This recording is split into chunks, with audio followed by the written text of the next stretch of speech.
Secular religion. Good morning, all. With these famous lines from Tom Bingham, I, Astha Mehta, Faculty, School of Law, takes pride and honor in welcoming you to this very special session of Platform Lecture Series on Value of Rule of Law in a Democracy.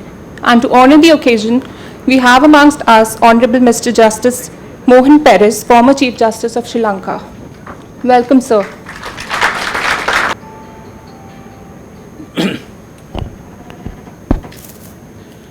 Good morning to each and every one of you.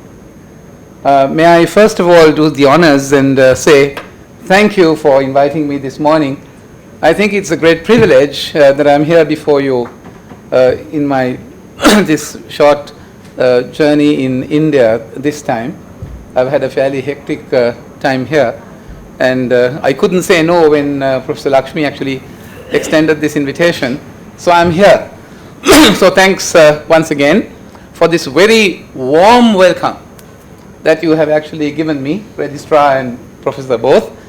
And I'm deeply grateful for this opportunity to speak to you about something which is perhaps very close to the hearts of each other, of all of us. I think the last few words that I heard here this morning,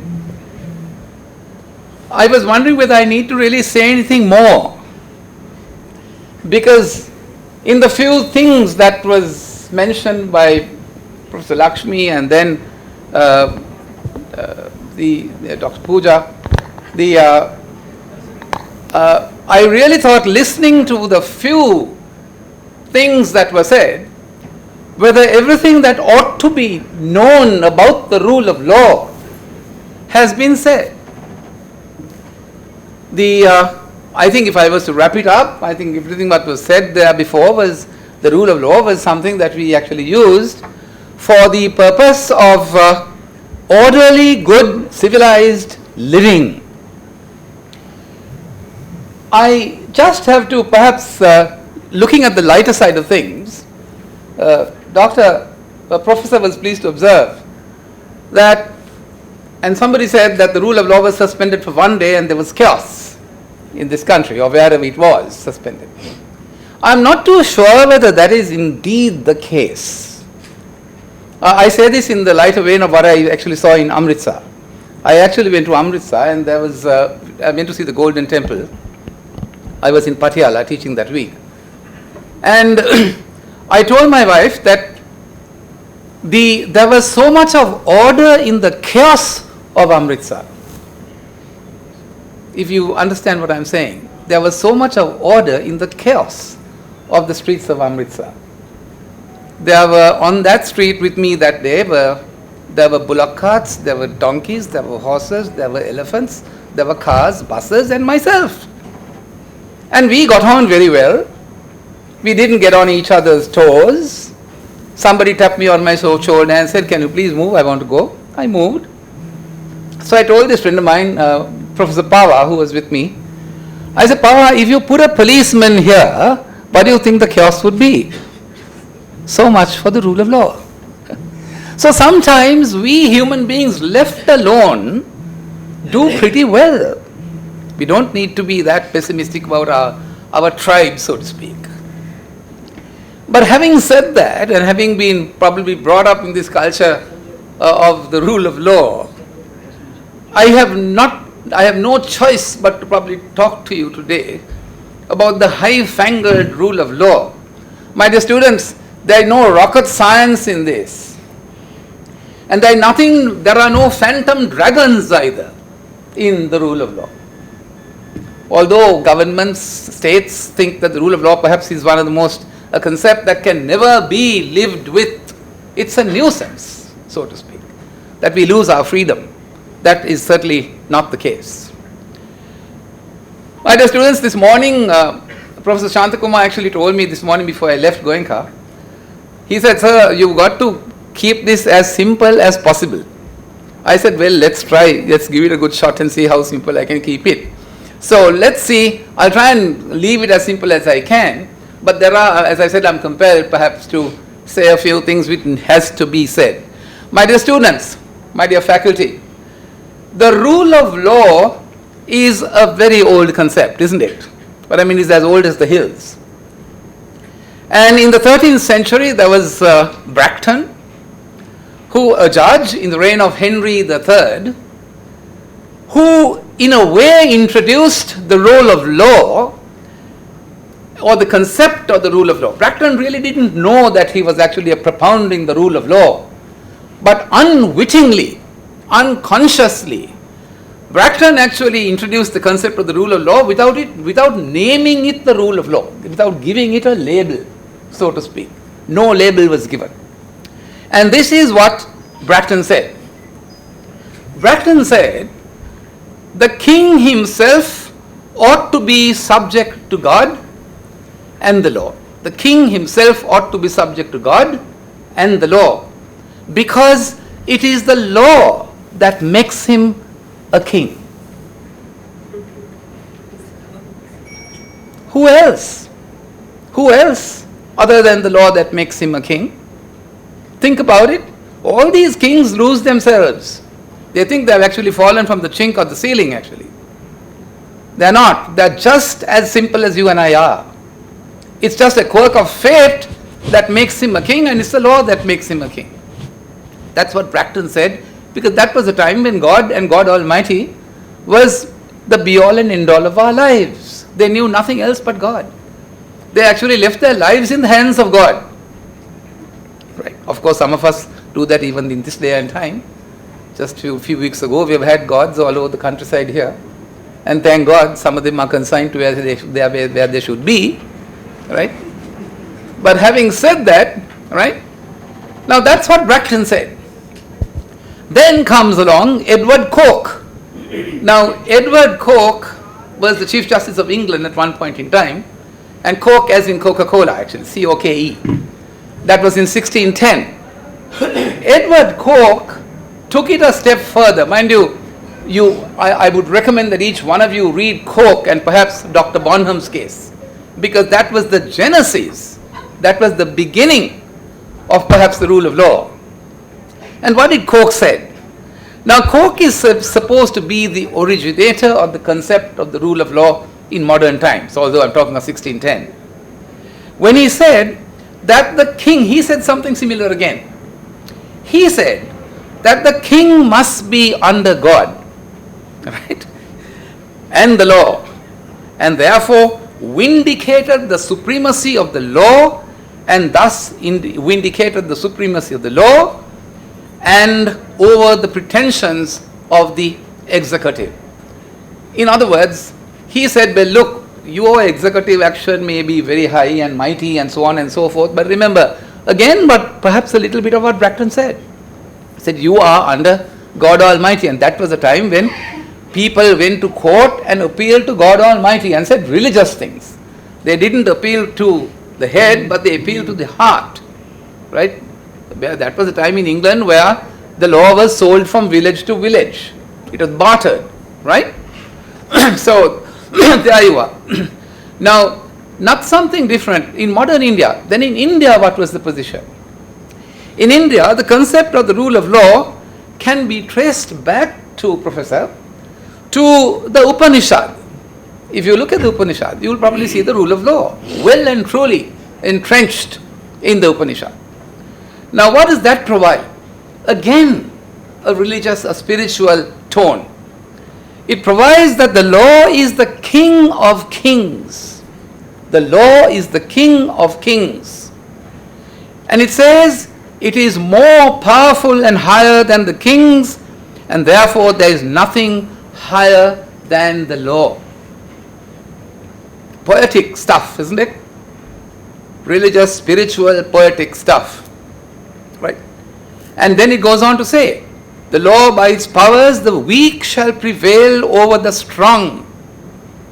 Very lofty ideas. The weak shall prevail over the strong, and justice shall triumph.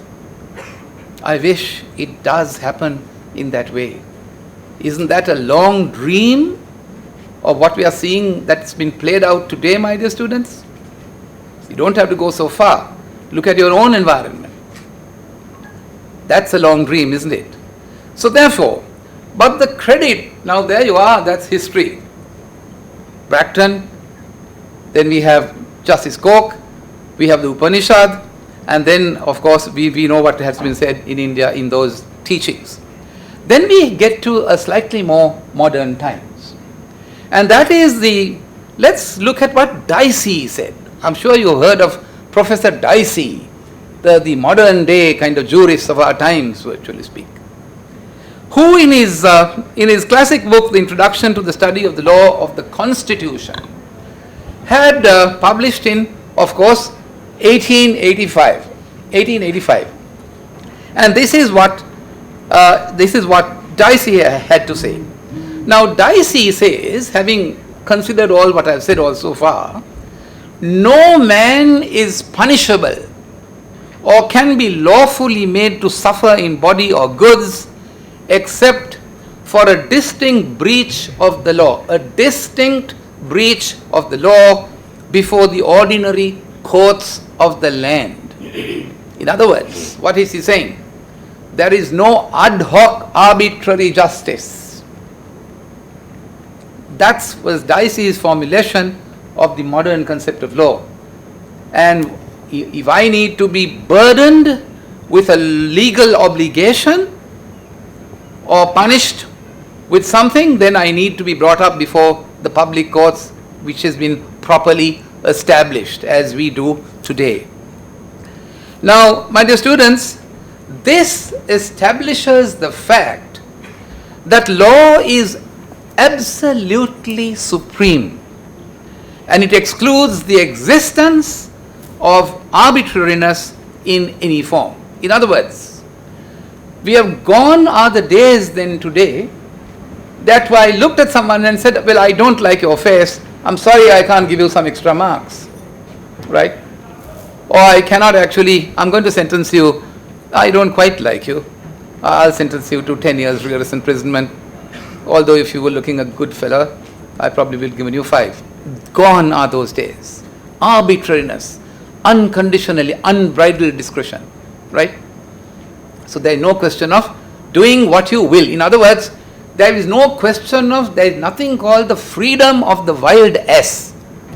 The freedom of the wild ass is no more the position in our law, although there are a number of asses around in our legal systems. Unfortunately, we have to suffer them. From time to time, we do actually have to suffer them.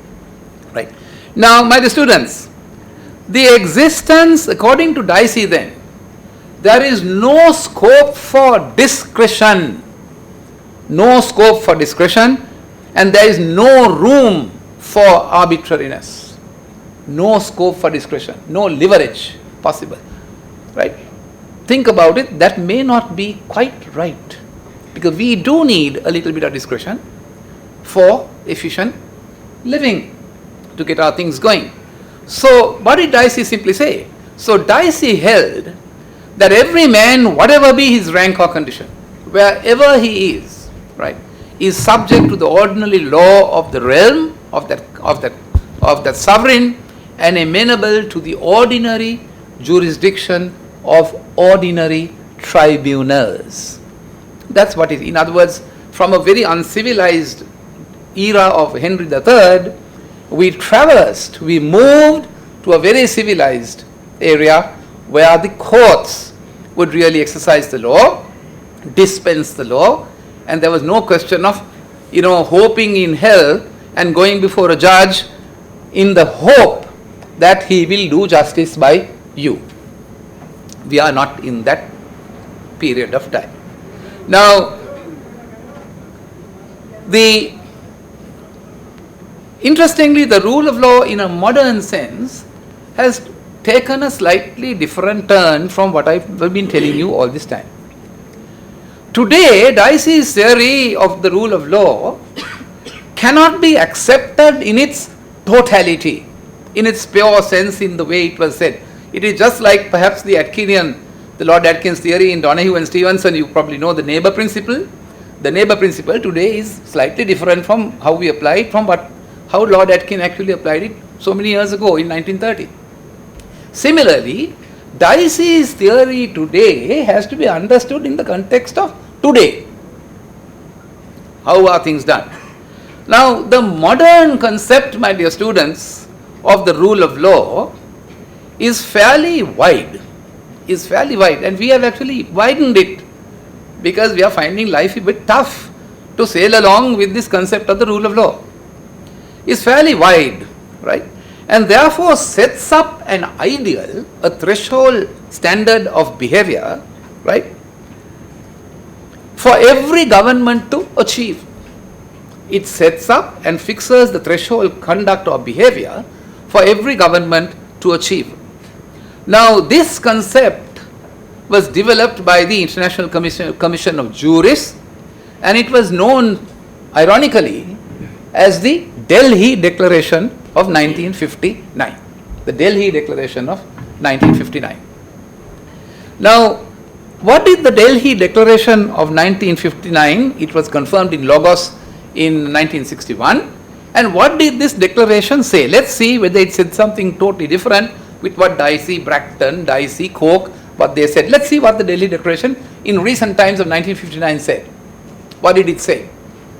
It said, the rule of law implies that the functions of the government in a free society should be so exercised so as to create conditions in which the dignity of man as an individual is upheld. It actually gave supremacy to the dignity of man. This dignity requires not only the recognition of certain civil and political rights, but also the creation of certain political, social, economical, educational and cultural conditions which are essential to the full development of his personality. What a beautiful formulation. And if you look at those, if you listen, if I was to re-echo those words, you will see those words re-echoed in your constitution, in your preamble, in your opening paragraphs of your constitution, the directive principles of state policy, and so on and so forth, in your fundamental rights, right? In other words, they basically form part of your basic structure. You know the basic structure as was spoken of in the famous case of Keshwananda Bharati and the series of cases that you all know about. Now that is what the Delhi Declaration did.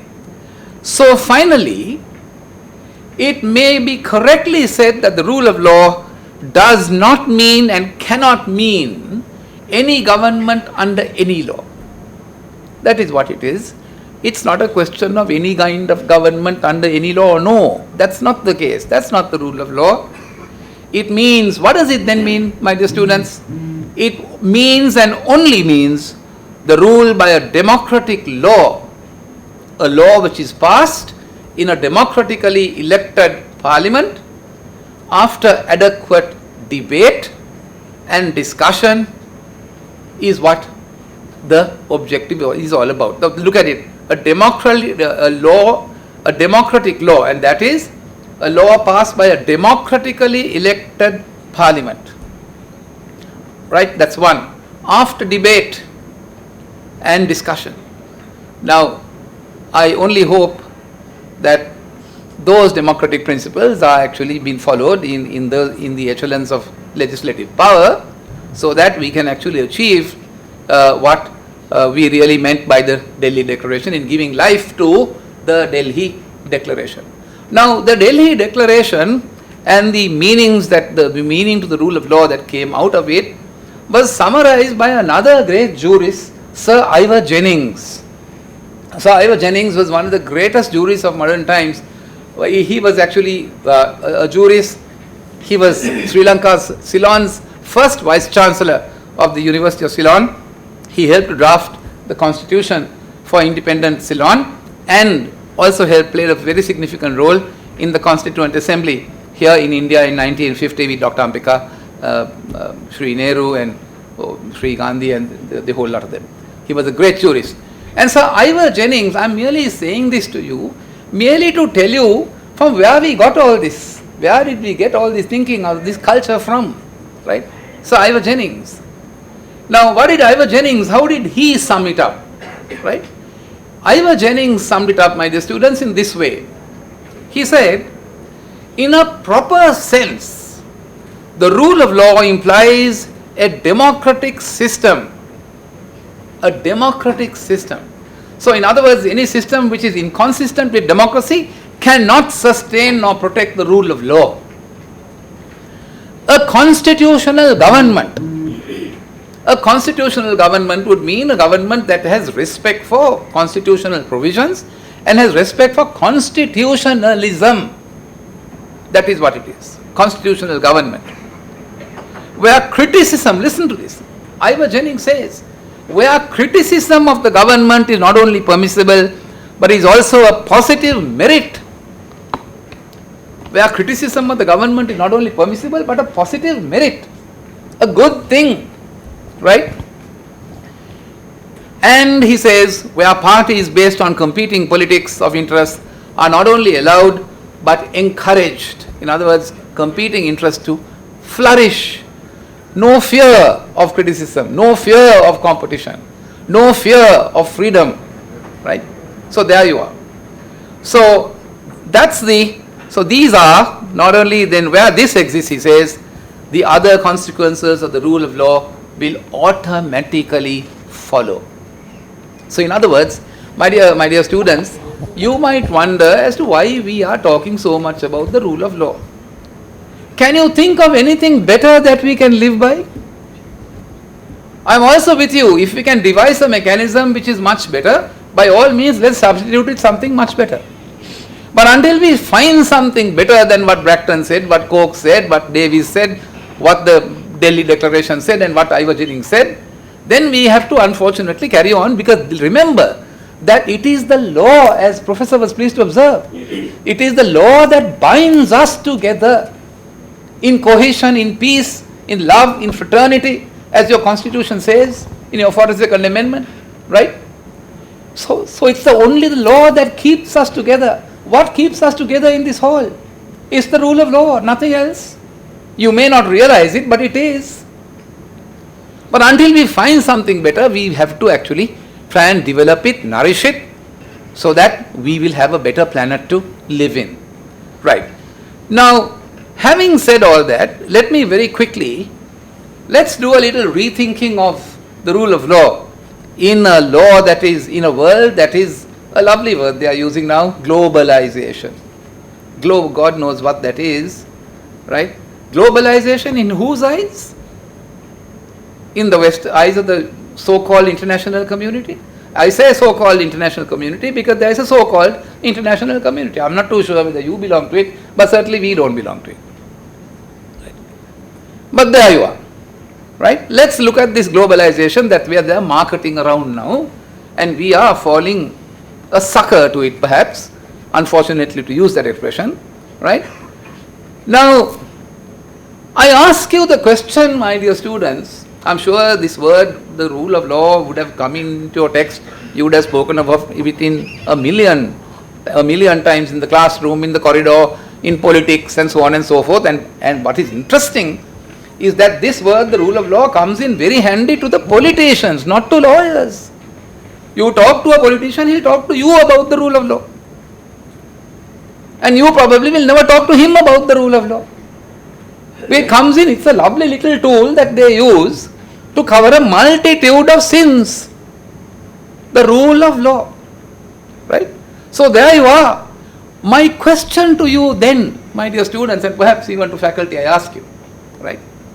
Is the concept of the rule of law simply rhetoric or a universal principle which has perhaps withstood the turbulence of our times and perhaps the turbulence of globalization? Is another nice little word or a group of words? Is it just rhetoric? Do we really mean it? Or is it really a universal principle that we really believe in? That is the question. Do we believe in it? Do we live by it? Right? You will see that the rule of law didn't fall, it was not something devised after the Second World War. It was something perhaps which was 2,500 years old in the Upanishad. If you go back to our teachings of Islam, of Hinduism, of Christianity, of Buddhism, you will see the rule of law firmly entrenched in the teachings of those great teachers. So then, let us now examine that question. I will answer to, I will show you how ridiculous this whole question is, right? To what kind of, how lightly that this can be taken by giving you a true life story, an actual life story that really happened in recent times.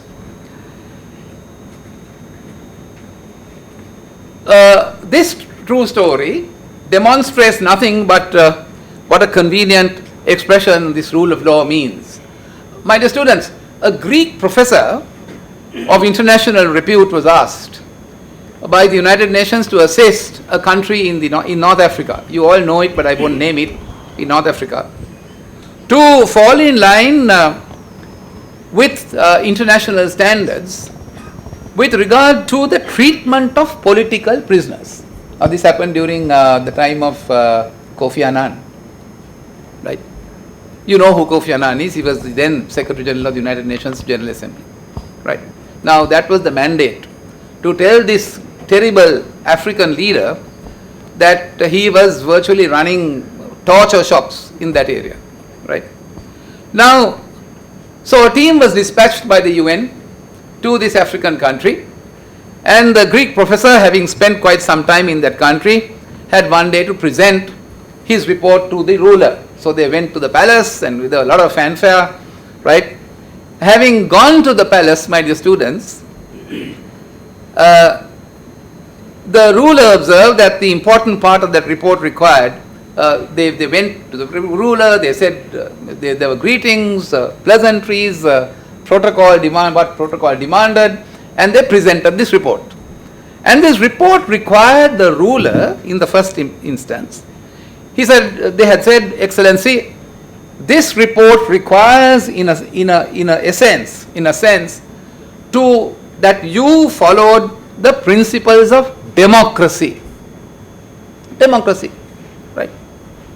There was pin drop silence apparently. This is true story as reported by the team.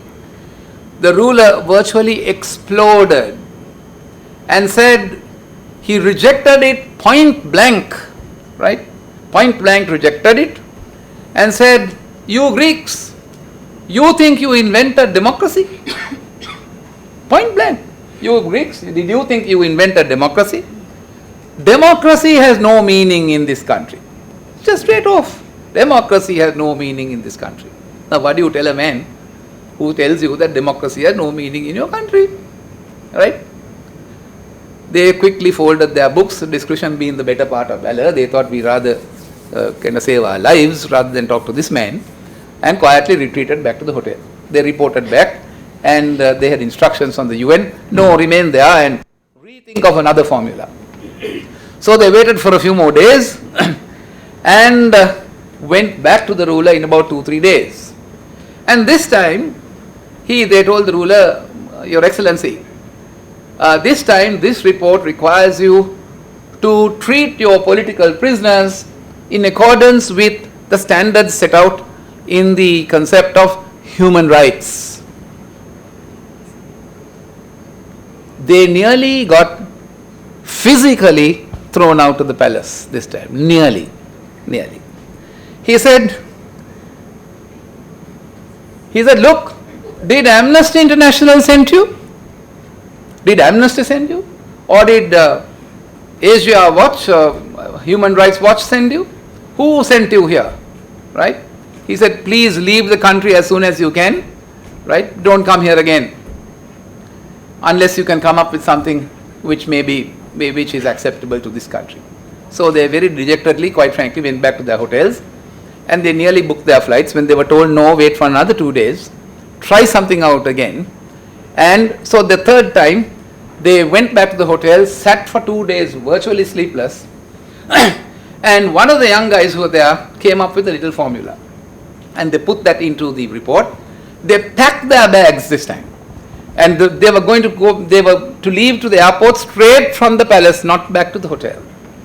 So they went to the palace for the third time, and this time they said, Excellency, very penitently, respectfully, fully, with all the reverence that they could muster to themselves, they said, Your Excellency, we are only asking this time in this report that you have respect and treat your prisoners in accordance with the rule of law. Right?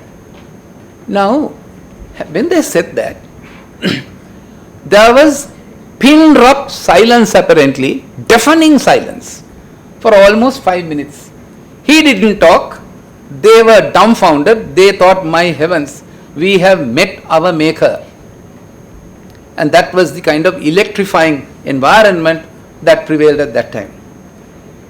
And then the silence broke when the ruler, and this is how the ruler actually said, responded.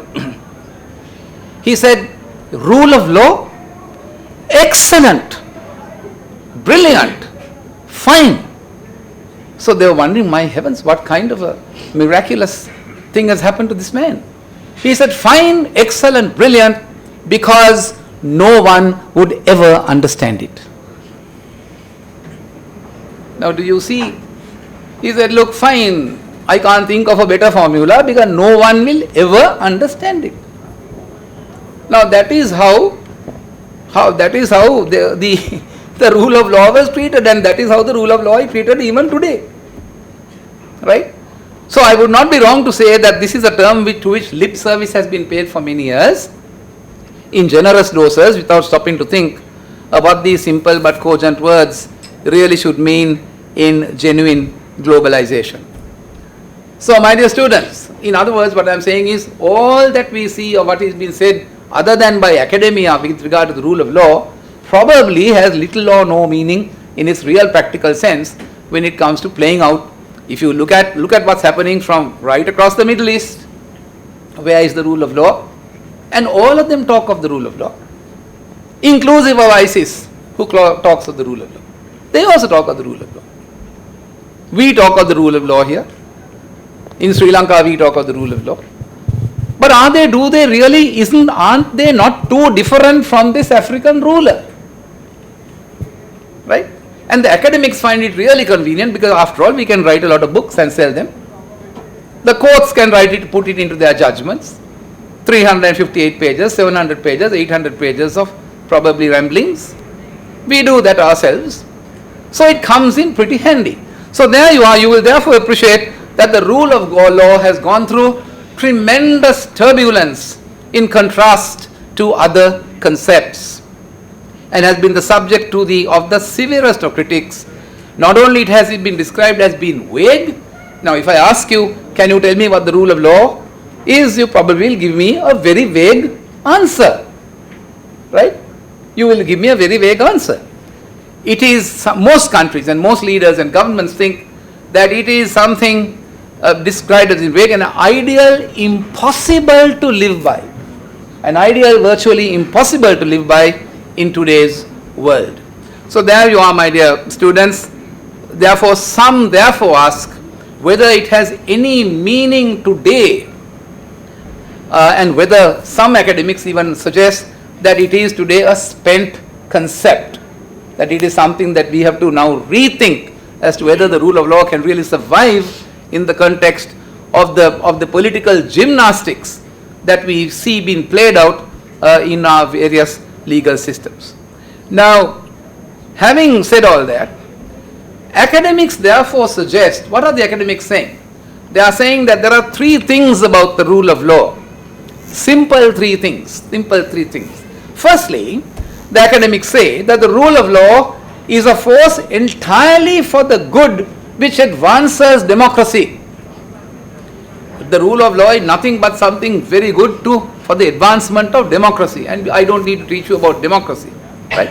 Secondly, that over a period of time, that the rule of law is not just another phrase, but has gained a kind of fairly well-known definition. And if we were to analyze it, it also gives us not only the substantive law but also the procedure by which we should conduct ourselves. And finally, that the rule of law is not the exclusive domain of the Western world, but is of universal application. Now that you have to remember, that the rule of law is not something that came from England or from the United States or from Europe. It was well and truly here with us. It's in our genes, my dear students. After all, in our 2,500-year-old culture, we have had the rule of law well and truly embedded in our systems. So, although there was a severe critique of the rule of law, you will see that the rule of law is a concept, although it has actually gone through turbulent times, which has held our communities together in the last certainly in the last two or three centuries, and in the centuries to come, until such time we find something better. So in other words, we can never have, now let's get to something else. Now you will remember I told you that in the rule of law that there was a theory that there was no room for discretion. Right? Why did they say that? There is no room, in other words, there is no room for thinking outside the box, so to speak. Why was that? The reason for that is that wherever there was discretion, you will see that led to arbitrariness. Right? In other words, we have developed the concepts of public law today to an extent where we say there isn't something known as unbridled discretion. In other words, unconditional discretion is something which is foreign to us today. Then how does one reconcile discretion that is used in modern public law with that of the rule of law, which says that there is no room for discretion?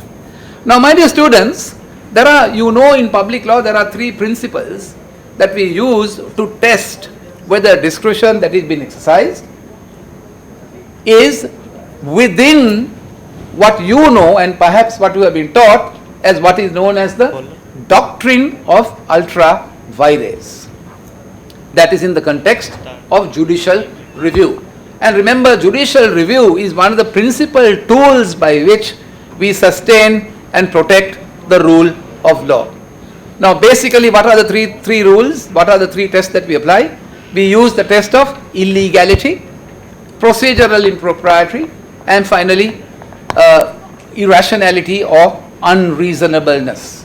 Right? Now we don't have time to actually go into those aspects of it, but basically by and large, illegality meaning that you should have exercised that discretion within the power you have, and that is exercise discretion within the power you have. In other words, intra vires, not ultra vires. Secondly, that you arrived at that discretion having regard to the rules of to procedural propriety. And what does that mean? There are three rules there.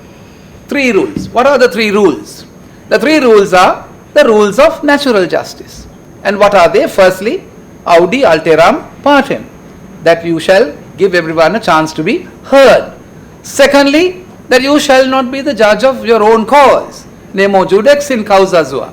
You shall not be the judge of your own cause.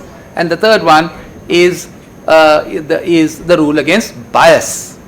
In other words, they say that if you have any kind of interest in that particular proceedings, you shan't be a judge in that kind of situation. And finally, we have irrationality, meaning you probably would have heard or probably would have taught in the case of the Wensbury Corporation case, from which the concept of reasonableness was actually coined. Wensbury is called Wensbury reasonableness. It came up from a case called the Wensbury Corporation case.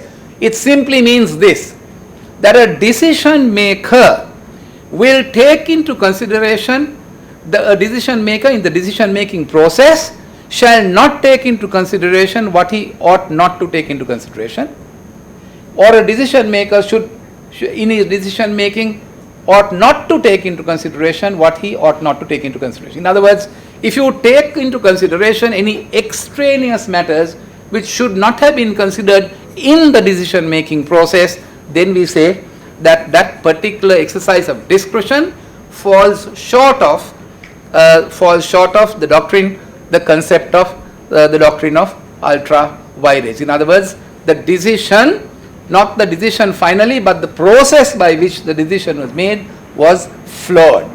Now that again is part of the process of judicial review, And that again is something that sustains judicial review, which sustains the principles of the rule of law. Now, my dear students, let me just wind this whole thing up by a very simple way of, let me give you a simple formula by which you can find out for yourself whether the rule of law really is a living doctrine, whether it's either rhetoric or is it a universal concept to which we really pay respect to. Now, let me put it to you this way. In a globalized world, how do we test out whether the rule of law really is working, and how do we really give life to the rule of law? Now, first of all, number one, you can actually take it down because it is that simple. First of all, for the rule of law to sustain itself, or perhaps to secure itself, right, the law must be accessible. The law must be accessible. Now, what do I mean when I say the law must be accessible? My dear students, for the law to be accessible, first of all, the law must be understood. Isn't it? What is the point of a law which is drafted only where only we lawyers understand, or your professor understands, or only you understand? The law must be understood by the man who walks the street. After all, a law that is drafted in a manner which is not to be understood by common men and women certainly has no meaning for common men and women. Is the law meant for aristocracy, or for great guys who know perhaps good English and perhaps write good English, or Urdu, or whatever the language may be? So the law must be understood. Secondly, the law must be clear. If the law is not clear, how on earth are we going to get on with our lives? Are we going to run to lawyers every time we want to do something? Or are we going to run to the courts every time we want a ruling? Life will be impossible, isn't it? Think about it. Then the law must be predictable. The law must be understood. The law must be clear. The law must be predictable. Would you agree with me that those are three simple but sure ways of finding out how sure accessible the law is? If neither of those ingredients are present, then I say the law is not accessible. When I mean accessible, I cannot reach out to the law. If I don't know the law because it cannot be understood, or if I misunderstand the law because it's not clear, or if I know that what is being done today by the law is not what is done tomorrow. In other words, I don't, if tomorrow there's a judgment of the Supreme Court today, so that the whole country knows how to lead our lives, but if tomorrow something else is being done, then where do we stand? Right? Now we had two sterling judgments just 2 weeks ago. We had the triple talaq and the right of privacy. Now those two judgments, they are impeccable in their own style, but there are lots of areas to be settled yet. Right? Okay? There are lots of uncertainties in that whole area. So there is still a little unpredictability with regard to the outflow of those particular judgments. Right? So that is the first thing. The law must be accessible. Secondly, legal rights must be decided having regard to law and not discretion. Legal rights must be decided having regard to law and not to discretion. In other words, when I go to a decision maker, I must know that his conduct will be referable to a law which Parliament has enacted, and not something that he and his wife actually has coined up at home last night over dinner. Would you like to go to a tribunal like that? Would you? Yes or no? No. Why? Why no? Because you don't know what kind of a wife or what kind of a husband that man is. God knows. But you know, if you go before a trained judge in a trained court, you know for at least 50% sure that this man will have some respect for the law that he and I both know. Predictability, right? Then number 3, any power must be exercised lawfully, fairly and reasonably. Will you agree with me that that should be the case? Lawfully, fairly and reasonably. How many of our courts and tribunals act lawfully? fairly and reasonably. Have you ever heard a litigant walk away from a court or a tribunal saying, well, I had justice today? How many of you have heard that story? Perhaps none of you. I have not heard that story for a long time in my 42 years in my career as a lawyer. So look at it, what an indictment it is of ourselves. Think about it, right? Then there must be equality before the law. Is there equality before the law? Or are some people more equal than others are? Equality before the law. In other words, when I go before a court, I must be sure that I won't be treated any differently from her. Right? I might be a very poor man in scanty clothing, looking very meager, very helpless, but I am entitled to be treated with the dignity that I am entitled to as a member of the human family. In contrast to someone else who probably will get off a posh car and walk in there with a very highty-flighty kind of sophisticated lawyer, he is entitled to it as well, but I am entitled to equally. Is that what happens in our courts? Think about it. I am now talking of ground realities, my dear students. I am not talking of pure theory. Next one, human rights must be protected. Are human rights protected? Or are we trying? Of course we are trying, we will say, well, we are trying very hard to protect human rights. Are human rights protected? Right? Now in the right of privacy case, we know that now privacy has been declared as a human right. But then there is an outstanding question of whether the Aadhaar card will actually infringe or derogate from that absolute right. Now that is a matter that has to be decided. Okay. Right. Then means, next one, means must be ensured for the resolution. This is hilarious, this one, in my view. Means must be ensured for the resolution of disputes without delay and undue expense. Without delay and undue expense. We lawyers love delays. After all, you are spending and I get rich. That's not a bad thing, isn't it? Without delay and undue expense. What happens to the rule of law when a case actually takes, to get your divorce it takes 5 years, and to get your land back it takes 10 years, and mercifully your grandchildren will probably succeed to the judgment actually.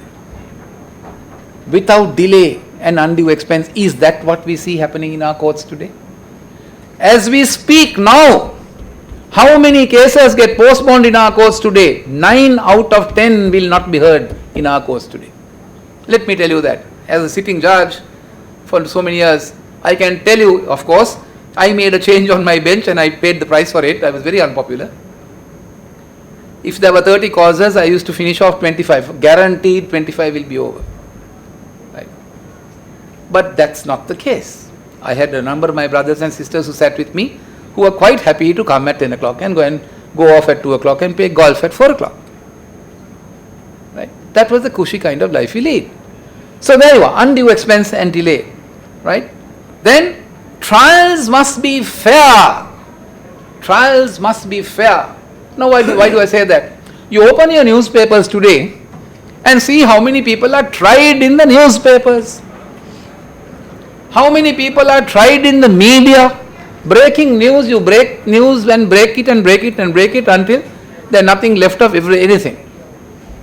It's already you're tried. They are the trial judge, they are the hangman, they are the juror. Right? You have been tried. What is the point of justice? Can a trial ever be fair? Right? Just think about these things, because we don't think of these things. Then finally, states must comply with their obligations, international as well as national laws. States must comply with their obligations in international and in national laws. In other words, our national laws must be brought in par with international, not international laws in the US or in Europe, with the best practices that we can probably see on this planet. And if there are no national laws to deal with a particular problem, then we look beyond our jurisdictions to other jurisdictions, inclusive of civil law jurisdictions. Now, my dear students, so you see in these 8 or 9 of those features Then take corruption. If there is bad governance and corruption, can the rule of law thrive? Can it exist? Can it sustain itself? Just ask yourself. Can the rule of law survive in the teeth of abject poverty? Can the rule of law survive perhaps if I go down to in the absence of proper housing, sanitation, food for our people? Although we don't think about this, these have a kind of multiplier effect, my dear students, on the rule of law and the of our very existence. Now this morning I was travelling in the car with one of your colleagues, one of the faculty, and we were talking about it. This morning over breakfast I was talking to another member of the faculty in Goenka, and he said, "Sir, but look at the inequality in our community." I said, "Yes." I said, "We have to live with it. We have to work towards it and try and remove all this from our systems and sustain the rule of law." So the rule of law is not something that we will write for the examinations. The rule of law is not something that we will talk about and forget about. The rule of law doesn't stop the day we qualify. Our learning curve stops when we qualify. No, but we have got to live with it, sleep with it, and perhaps throughout our lives until we breathe our last. And that is the obligation and duty, my dear students, that you have today as law students. Now, I think I have said more than what I need to say in the last few minutes, and I think I have left you with enough to think about. Let me, before I wind up, just leave you with this thought that the rule of law is a concept that is worth living for, my dear students. Remember, if I talk to you, you will agree with me if I talk to you this afternoon. Sing individually, you will say, "Sir, we want to change the world." Those are the ideals with which you came to this school. Because you think you can contribute to change the environment in which you live. After all, remember, change is in your hands and my hands. We have to get together to make that change. We can't change the whole world tomorrow. That's a dream, right? And let's not be dreamers either. But how do we then make that change? You will turn down to me and say, "Well, sir, all this is very nice that you talk about, but how do we do it?" How we do it, my dear students, is that we begin to do the right thing within, just round ourselves, in our own jurisdiction. Just imagine there are about 100 students here. If all of us do it's like a little mosaic or perhaps a jigsaw puzzle. You put the pieces together and then you get a beautiful picture. So if all of us do the right thing in our own jurisdiction, in other words, in our sphere of activity, then I am sure the community we live in would be a much richer one that has a respect, and that the rule of law can be sustained without great difficulty in keeping with those ingredients that I actually showed you just now. So my dear students, there you are. Change is in your hands, and remember the fact that you are law students here. You are a chosen few. After all, 1.35 billion people in 1.3 million square kilometers of a subcontinent. You are a chosen few, right? And it is not a quirk of fate that you are here.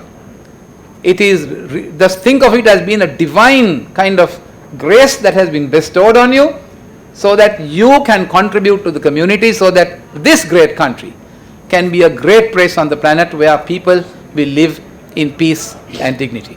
Thank you very much. And 10 years rigorous imprisonment, although if you were looking a good fellow, I probably will give you 5. Gone are those days. Arbitrariness, unconditionally, unbridled discretion, right? So there is no question of doing what you will. In other words, there is no question of, there is nothing called the freedom of the wild ass.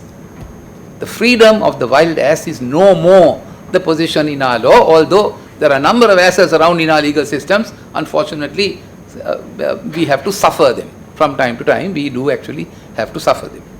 Right. Now, my dear students, the existence, according to Dicey then, there is no scope for discretion. No scope for discretion, and there is no room for arbitrariness. No scope for discretion, no leverage possible, right? think about it, that may not be quite right. Because we do need a little bit of discretion for efficient living to get our things going. So, what did Dicey simply say? So, Dicey held that every man, whatever be his rank or condition, wherever he is, right, is subject to the ordinary law of the realm of that sovereign and amenable to the ordinary jurisdiction of ordinary tribunals. That's what it is. In other words, from a very uncivilized era of Henry III, we moved to a very civilized area where the courts would really exercise the law, dispense the law, and there was no question of, hoping in hell and going before a judge in the hope that he will do justice by you. We are not in that period of time. Now, interestingly, the rule of law in a modern sense has taken a slightly different turn from what I've been telling you all this time. Today, Dicey's theory of the rule of law cannot be accepted in its totality, in its pure sense, in the way it was said. It is just like perhaps the Lord Atkins theory in Donahue and Stevenson. You probably know the neighbor principle. The neighbor principle today is slightly different from how we apply it, how Lord Atkins actually applied it so many years ago in 1930. Similarly, Dicey's theory today has to be understood in the context of today. How are things done? Now, the modern concept, my dear students, of the rule of law is fairly wide, and we have actually widened it because we are finding life a bit tough to sail along with this concept of the rule of law. It's fairly wide, right? And therefore sets up an ideal, a threshold standard of behavior, right, for every government to achieve. It sets up and fixes the threshold conduct or behavior for every government to achieve. Now, this concept was developed by the International Commission of Jurists, and it was known, ironically, as the Delhi Declaration of 1959. The Delhi Declaration of 1959. Now, what is the Delhi Declaration of 1959? It was confirmed in Lagos in 1961. And what did this declaration say? Let's see whether it said something totally different with what Dicey, Bracton, Dicey, Coke, what they said. Let's see what the Delhi Declaration in recent times of 1959 said. What did it say? It said, the rule of law implies that the functions of the government in a free society should be so exercised so as to create conditions in which the dignity of man as an individual is upheld.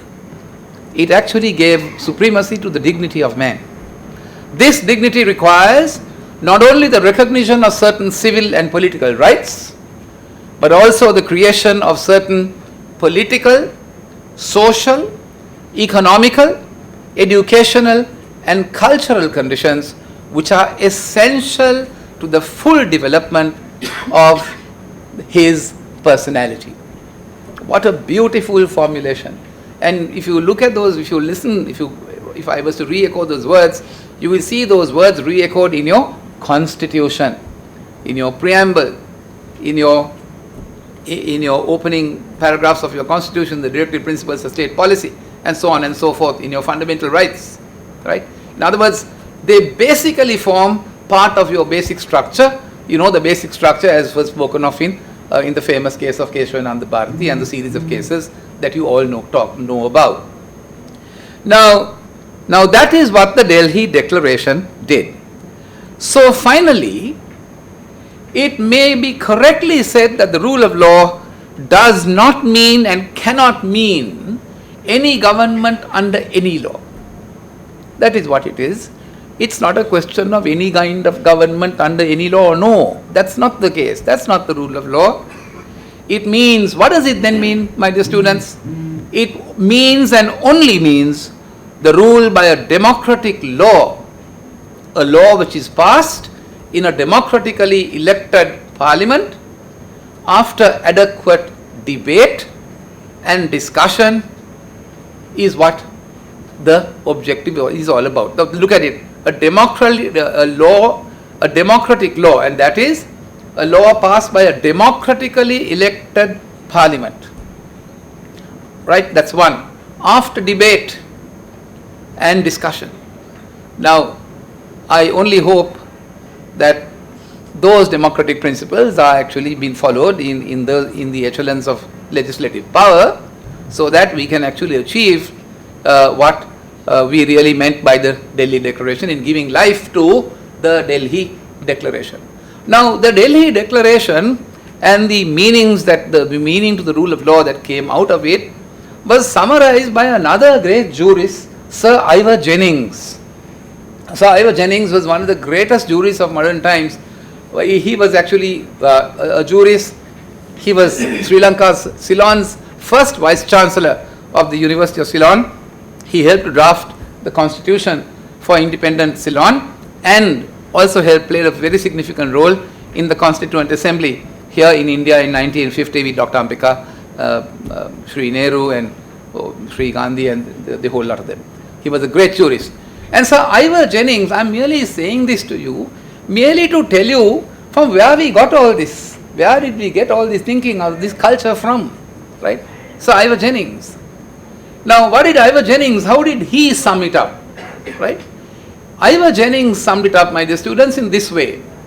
He said, in a proper sense, the rule of law implies a democratic system.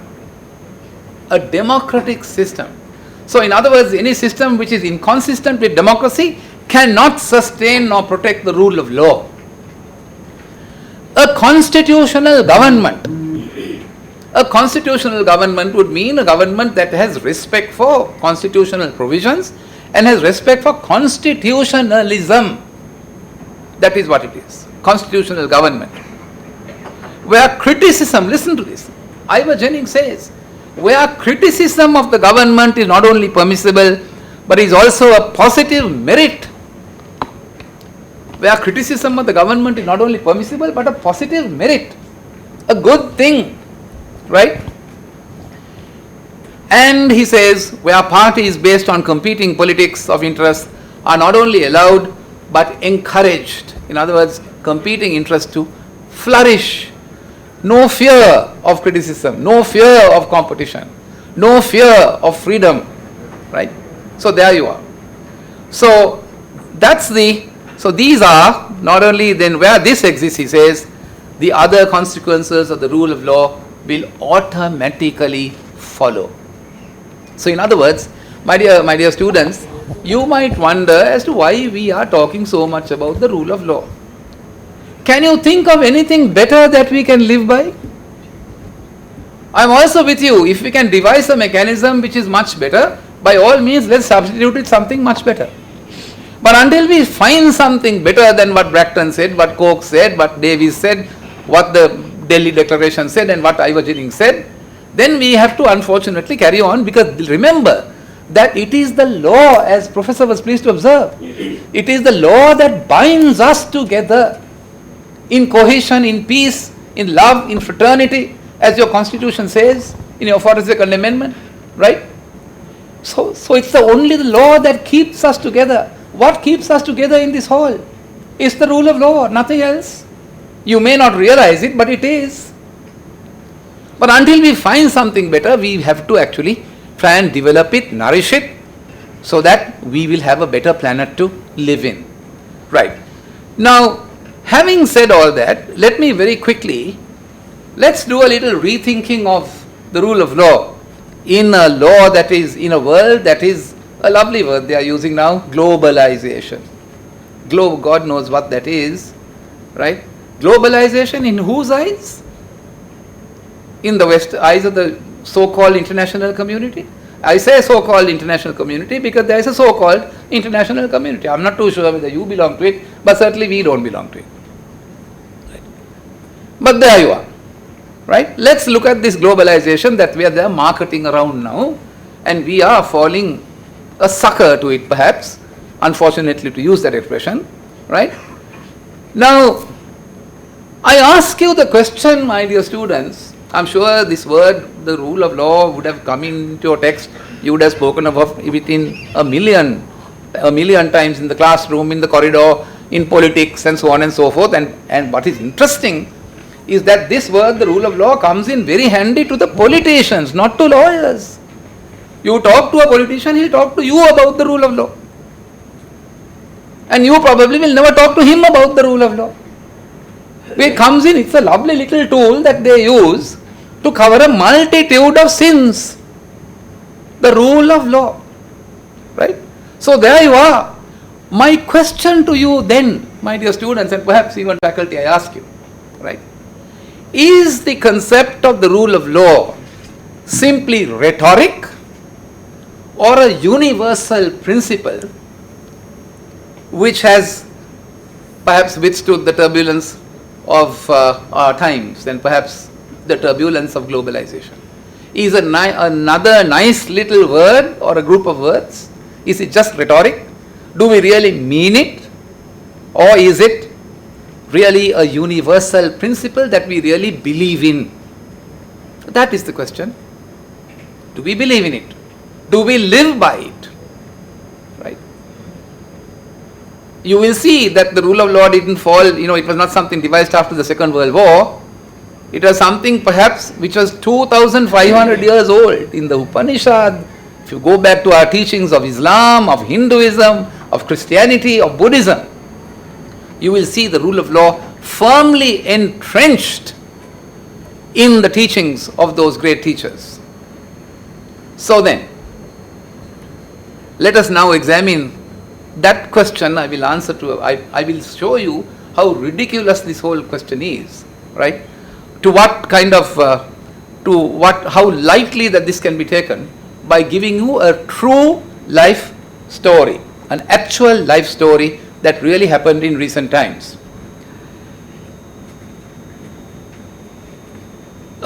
This true story demonstrates nothing but what a convenient expression this rule of law means.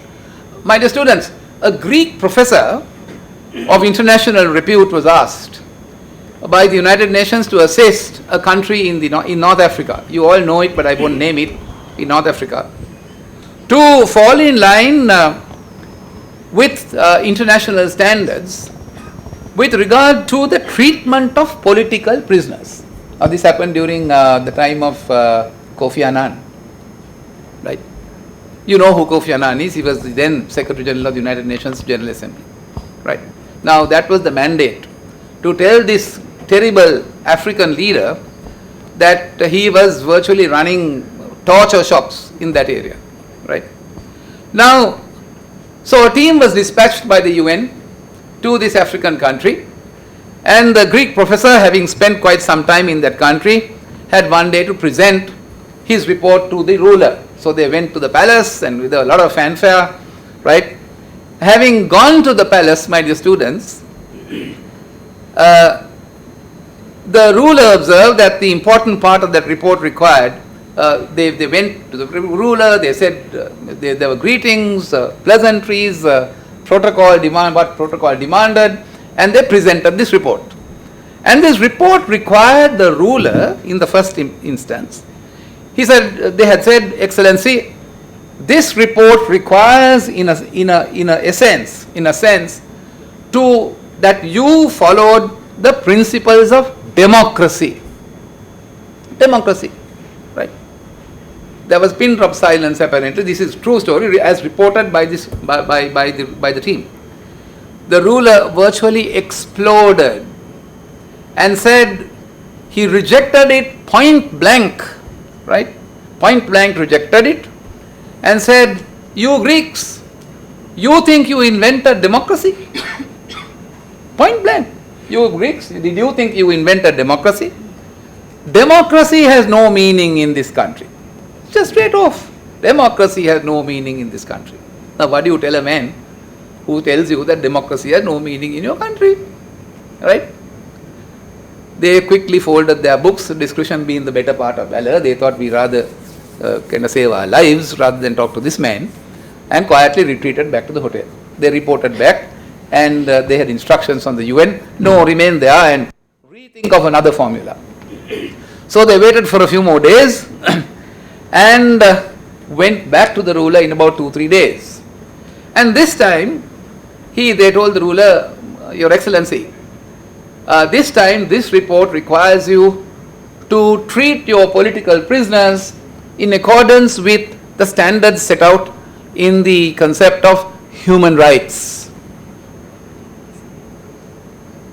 They nearly got physically thrown out of the palace this time, nearly. He said, look, did Amnesty International send you? Did Amnesty send you? Or did Asia Watch, Human Rights Watch send you? Who sent you here? Right? He said, please leave the country as soon as you can. Right? Don't come here again. Unless you can come up with something which which is acceptable to this country. So they very dejectedly, quite frankly, went back to their hotels, and they nearly booked their flights when they were told, no, wait for another 2 days, try something out again. And so the third time, they went back to the hotel, sat for 2 days virtually sleepless, and one of the young guys who were there came up with a little formula. And they put that into the report. They packed their bags this time. And they were going to go, they were to leave to the airport straight from the palace, not back to the hotel. So they went to the palace for the third time, and this time they said, Excellency, very penitently, respectfully, fully, with all the reverence that they could muster to themselves, they said, Your Excellency, we are only asking this time in this report that you have respect and treat your prisoners in accordance with the rule of law. Right? Now, when they said that, there was pin-drop silence apparently, deafening silence for almost 5 minutes. He didn't talk. They were dumbfounded. They thought, my heavens, we have met our maker. And that was the kind of electrifying environment that prevailed at that time. And then the silence broke when the ruler, and this is how the ruler actually said, responded.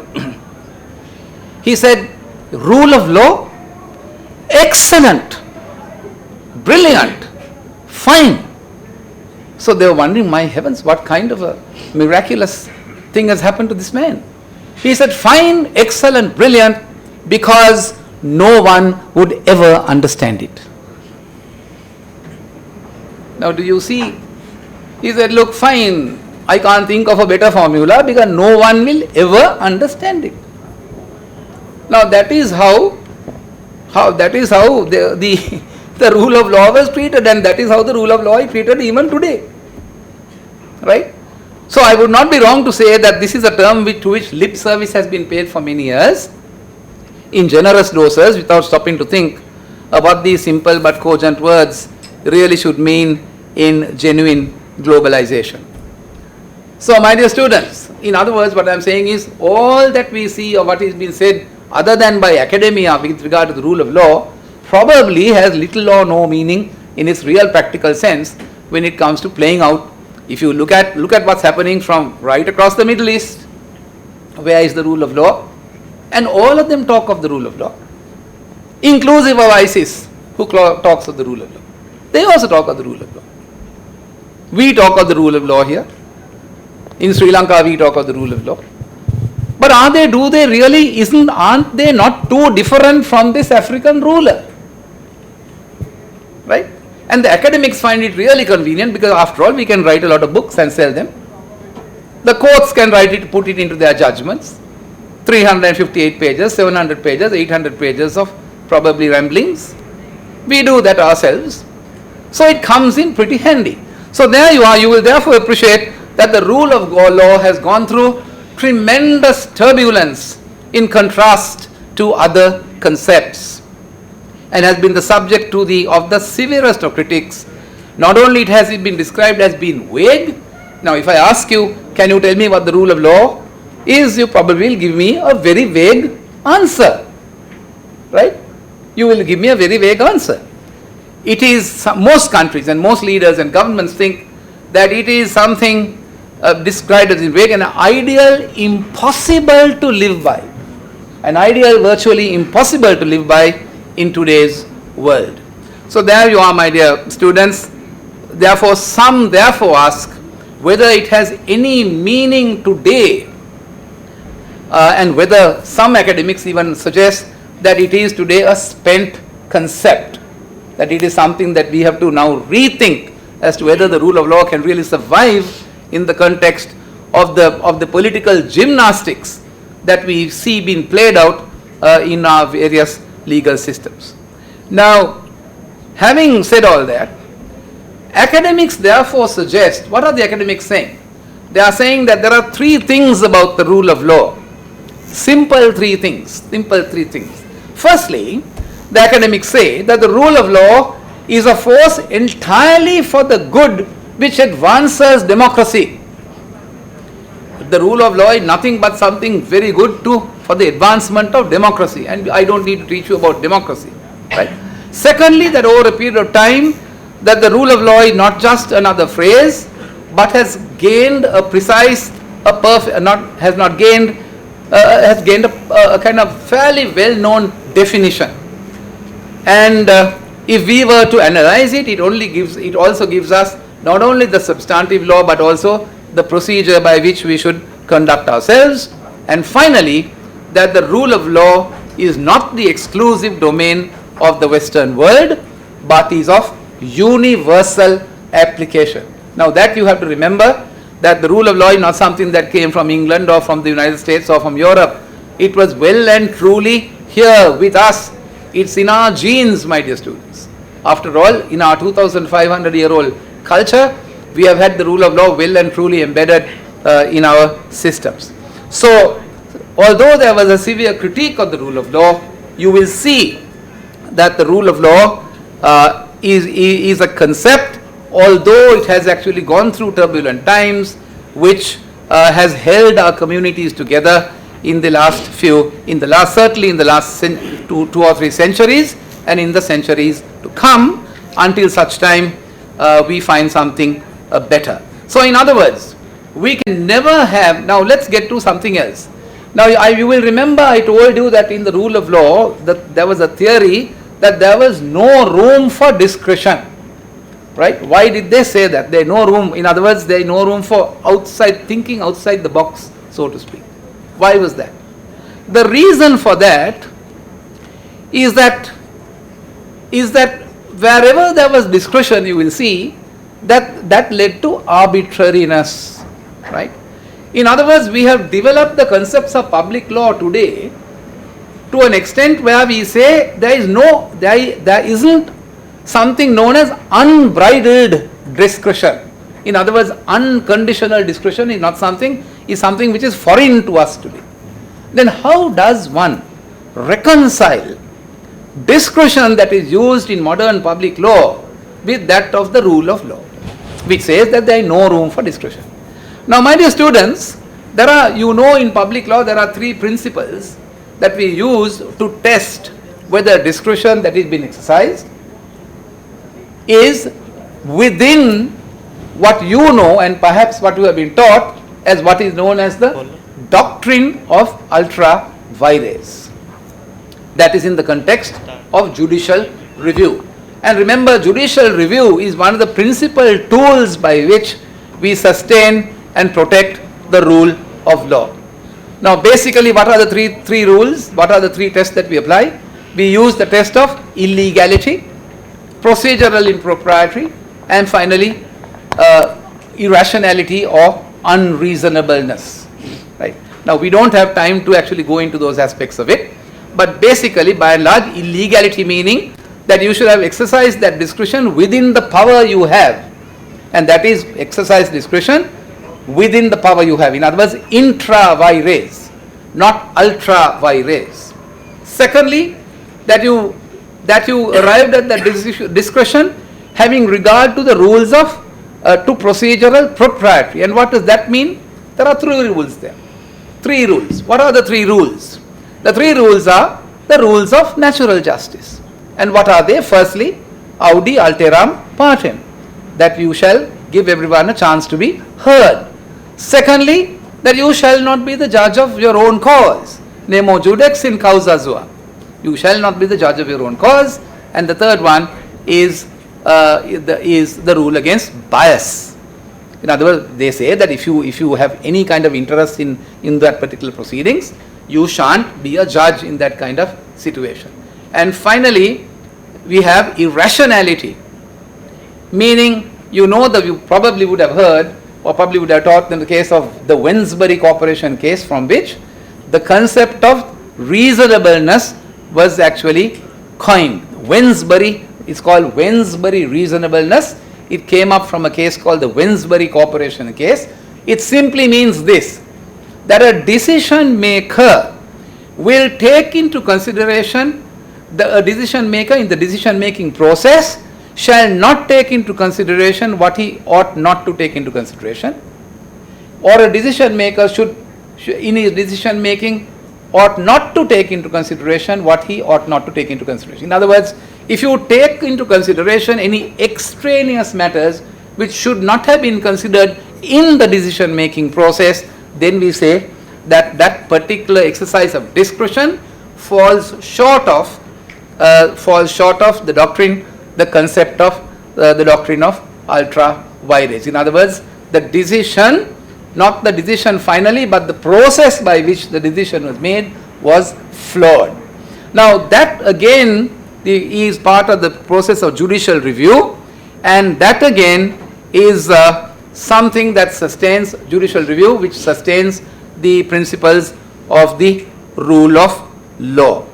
Now, my dear students, let me just wind this whole thing up by a very simple way of, let me give you a simple formula by which you can find out for yourself whether the rule of law really is a living doctrine, whether it's either rhetoric or is it a universal concept to which we really pay respect to. Now, let me put it to you this way. In a globalized world, how do we test out whether the rule of law really is working, and how do we really give life to the rule of law? Now, first of all, number one, you can actually take it down because it is that simple. First of all, for the rule of law to sustain itself, or perhaps to secure itself, right, the law must be accessible. The law must be accessible. Now, what do I mean when I say the law must be accessible? My dear students, for the law to be accessible, first of all, the law must be understood. Isn't it? What is the point of a law which is drafted only where only we lawyers understand, or your professor understands, or only you understand? The law must be understood by the man who walks the street. After all, a law that is drafted in a manner which is not to be understood by common men and women certainly has no meaning for common men and women. Is the law meant for aristocracy, or for great guys who know perhaps good English and perhaps write good English, or Urdu, or whatever the language may be? So the law must be understood. Secondly, the law must be clear. If the law is not clear, how on earth are we going to get on with our lives? Are we going to run to lawyers every time we want to do something? Or are we going to run to the courts every time we want a ruling? Life will be impossible, isn't it? Think about it. Then the law must be predictable. The law must be understood. The law must be clear.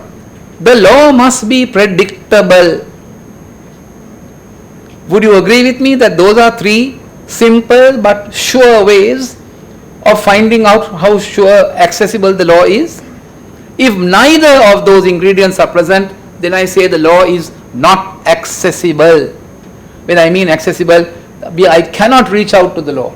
If I don't know the law because it cannot be understood, or if I misunderstand the law because it's not clear, or if I know that what has been done today by the law is not what is done tomorrow.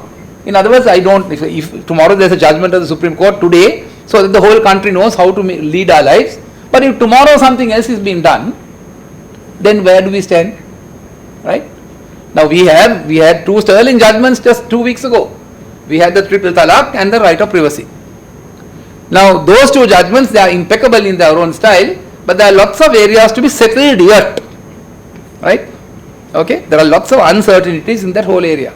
So there is still a little unpredictability with regard to the outflow of those particular judgments. Right?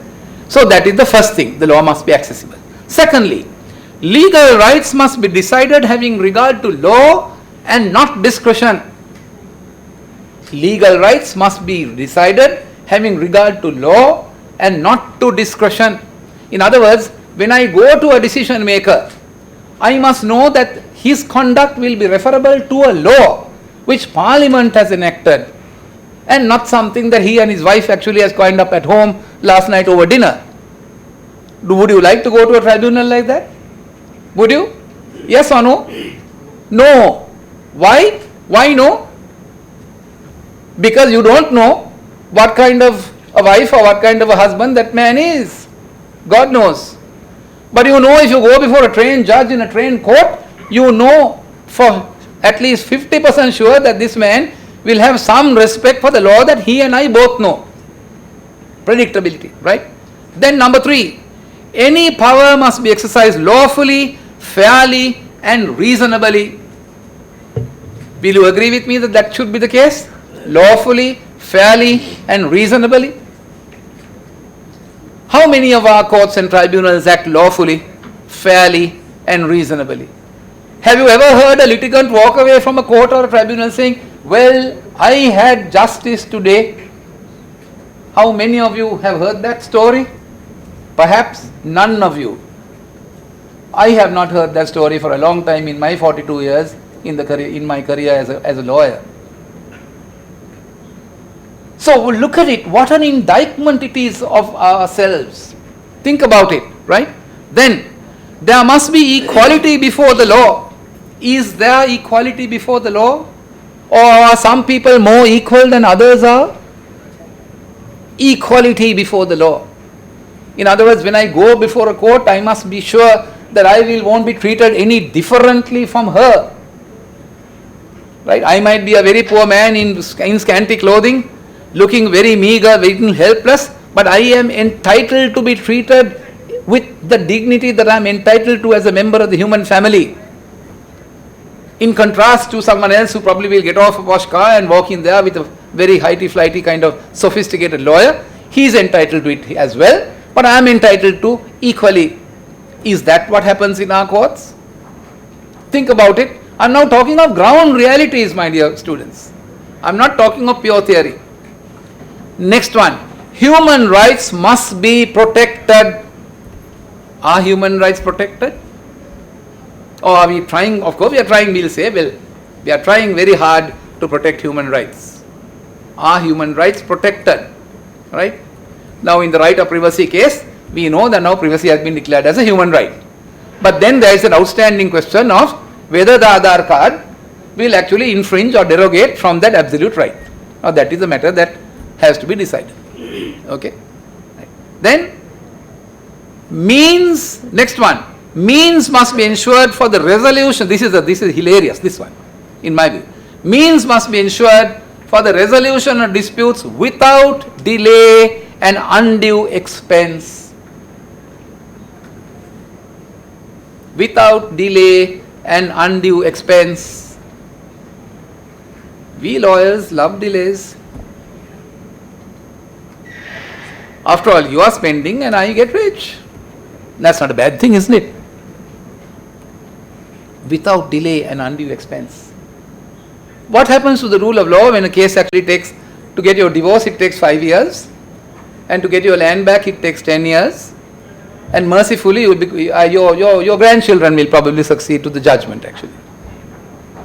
Without delay and undue expense. Is that what we see happening in our courts today? As we speak now, how many cases get postponed in our courts today? 9 out of 10 will not be heard in our courts today. Let me tell you that. As a sitting judge for so many years, I can tell you, of course, I made a change on my bench and I paid the price for it. I was very unpopular. If there were 30 causes, I used to finish off 25. Guaranteed 25 will be over. Right? But that's not the case. I had a number of my brothers and sisters who sat with me who were quite happy to come at 10 o'clock and go off at 2 o'clock and play golf at 4 o'clock. Right? That was the cushy kind of life we lead. So there you are, undue expense and delay. Right? Then trials must be fair. Trials must be fair. Now why do I say that? You open your newspapers today and see how many people are tried in the newspapers. How many people are tried in the media. Breaking news, you break news and break it and break it and break it until there's nothing left of anything. It's already you're tried. They are the trial judge, they are the hangman, they are the juror. Right? You have been tried. What is the point of justice? Can a trial ever be fair? Right? Just think about these things, because we don't think of these things. Then finally, states must comply with their obligations, international as well as national laws. States must comply with their obligations in international and in national laws. In other words, our national laws must be brought in par with international, not international laws in the US or in Europe, with the best practices that we can probably see on this planet. And if there are no national laws to deal with a particular problem, then we look beyond our jurisdictions to other jurisdictions, inclusive of civil law jurisdictions. Now, my dear students, so you see in these 8 or 9 of those features. Then take corruption. If there is bad governance and corruption, can the rule of law thrive?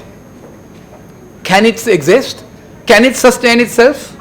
Just ask yourself. Can the rule of law survive in the teeth of abject poverty? Can the rule of law survive perhaps if I go down to in the absence of proper housing, sanitation, food for our people? Although we don't think about this, these have a kind of multiplier effect, my dear students, on the rule of law and of our very existence. Now this morning I was travelling in the car with one of your colleagues, one of the faculty, and we were talking about it. This morning over breakfast I was talking to another member of the faculty in Goenka, and he said, "Sir, but look at the inequality in our community." I said, "Yes." I said, "We have to live with it, we have to work towards it and try and remove all this from our systems and sustain the rule of law." So the rule of law is not something that we will write for the examinations. The rule of law is not something that we will talk about and forget about. The rule of law doesn't stop the day we qualify. Our learning curve stops when we qualify. No, but we have got to live with it, sleep with it, and perhaps throughout our lives until we breathe our last. And that is the obligation and duty, my dear students, that you have today as law students. Now, I think I have said more than what I need to say in the last few minutes, and I think I have left you with enough to think about. Let me, before I wind up, just leave you with this thought that the rule of law is a concept that is worth living for, my dear students. Remember, if I talk to you, you will agree with me. If I talk to you this afternoon, sing individually, you will say, "Sir, we want to change the world." Those are the ideals with which you came to this school, because you think you can contribute to change the environment in which you live. After all, remember, change is in your hands and my hands. We have to get together to make that change. We can't change the whole world tomorrow. That's a dream, right? And let's not be dreamers either. But how do we then make that change? You will turn down to me and say, "Well, sir, all this is very nice that you talk about, but how do we do it?" How we do it, my dear students, is that we begin to do the right thing within, just round ourselves, in our own jurisdiction. Just imagine there are about 100 students here. If all of us do it's like a little mosaic or perhaps a jigsaw puzzle. You put the pieces together and then you get a beautiful picture. So if all of us do the right thing in our own jurisdiction, in other words, in our sphere of activity, then I am sure the community we live in would be a much richer one that has a respect, and that the rule of law can be sustained without great difficulty in keeping with those ingredients that I actually showed you just now. So my dear students, there you are. Change is in your hands, and remember the fact that you are law students here, you are a chosen few. After all, 1.35 billion people in 3 million square kilometers of a subcontinent. You are a chosen few, right? And it is not a quirk of fate that you are here. It is, just think of it as being a divine kind of grace that has been bestowed on you, so that you can contribute to the community, so that this great country can be a great place on the planet where people will live in peace and dignity. Thank you very much. And if there are any questions you want to ask me, I'll be happy to